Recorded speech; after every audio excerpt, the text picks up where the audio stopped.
Does the Prime Minister agree that any politician who seeks to avoid the taxes they owe in this country is not fit to be in charge of taxpayer money? Well, Mr. Speaker, I'm pleased to make my position on this matter completely clear to the House. The issues in question occurred before I was Prime Minister. With regard to the appointment of the Minister without portfolio, the usual appointments process was followed. No issues were raised with me when he was appointed to his current role. And since I commented on this matter last week, more information has come forward. And that is why I have asked the independent adviser to look into the matter. Now, I obviously can't prejudge the outcome of that, but it is right that we fully investigate this matter and establish all the facts.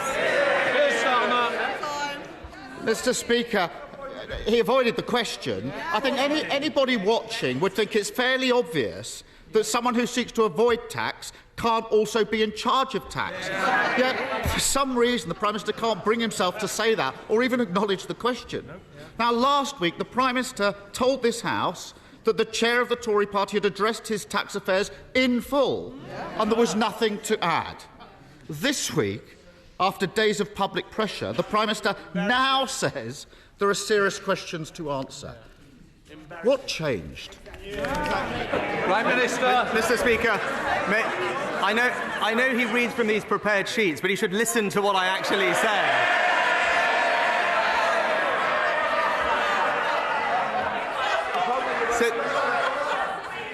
Since I commented on this matter last week, more information, including a statement by the Minister without portfolio, has entered the public domain, which is why it's right that we do establish the facts. And Mr. Speaker, let me take a step back.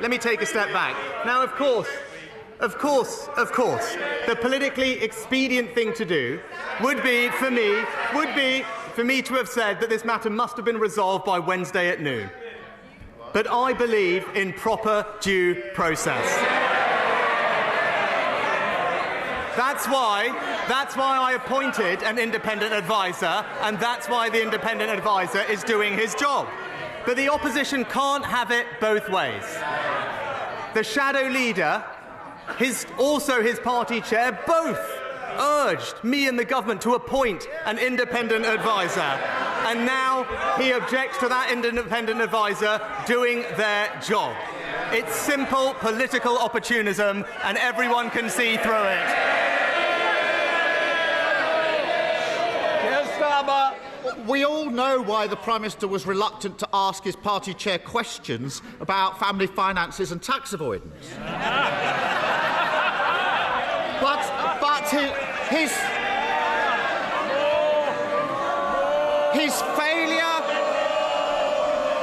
his failure to sack him when the whole country can see what's going on shows how hopelessly weak he is.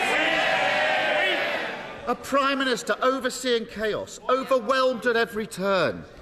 He can't say when ambulances will get to heart attack victims again. He can't say when the prison system will keep streets safe again. He can't even deal with tax avoiders in his own cabinet. Is he starting to wonder if this job is just too big for him?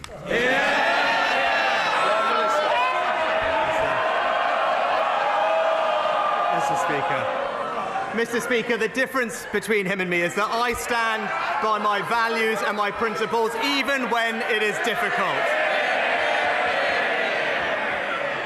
When I disagreed fundamentally with the previous Prime Minister, I resigned from the government. But for four long years, he sat next to the member for Islington North.